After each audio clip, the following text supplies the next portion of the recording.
Abba, notre Père dans les cieux, que ton nom soit sanctifié, que ton règne vienne, que ta volonté soit faite sur la terre comme au ciel. Donne-nous aujourd'hui la nourriture nécessaire à notre vie. Libère-nous de nos dettes, comme nous-mêmes libérons nos débiteurs. Ne nous laisse pas emporter par l'épreuve. Délivre-nous du pervers. Au-delà des mots et au cœur des mots, qui nous sont plus ou moins familiers, il s'agit sans cesse de revenir en silence, de revenir à son centre, et là, d'entrer dans le souffle de celui qui a prié ces paroles. Alors, ce n'est plus moi qui prie, c'est je suis qui prie en moi. Tout ceci ne sera pas le fruit d'une spéculation ou d'un rêve, mais davantage celui d'une pratique. Je pense à ce que disait Simone Veil à ce propos.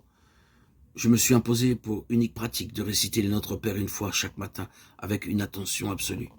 Si pendant la récitation mon attention s'égare ou s'endort, fût-ce d'une manière infinitésimale, je recommence jusqu'à ce que j'ai obtenu une fois une attention pure.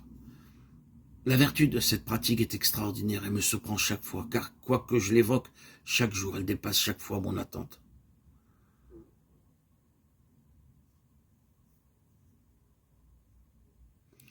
Ce commentaire de Simone Veil n'a pas d'autre but que de développer en nous cette attention absolue, cette vigilance, ou ce léger étonnement avant le saut. Le Notre Père est un condensé de la prière juive, c'est-à-dire d'une tradition. C'est aussi celle d'un homme qui entretient avec son Dieu une relation tout à fait unique, intime, particulière. Entrer dans la prière de Jésus, Yeshua, c'est entrer dans son désir, sa volonté, sa faim et sa soif. L'ouverture de son être au pardon, sa force devant l'épreuve, le mal et la perversité. D'une certaine façon, c'est entrer dans l'intimité de cet homme qui a bouleversé le cours des temps. Mais plus encore, c'est entrer dans notre propre désir, le plus secret, le plus caché. Curieusement, si c'est bien une prière intime, secrète, c'est en même temps une prière publique. Elle ne commence pas par un « je », mais par un « nous ». Si, d'un point de vue anthropologique, cette prière nous révèle quelque chose des profondeurs de l'humain et nous révèle que ce fond est relation. Relation verticale à la source ou au Père, mais aussi relation horizontale au frère. Dans le Notre Père, on commence par dessiner l'horizontale avant que le mot Père et sa verticale ne donnent à cette prière la forme du signe de la croix.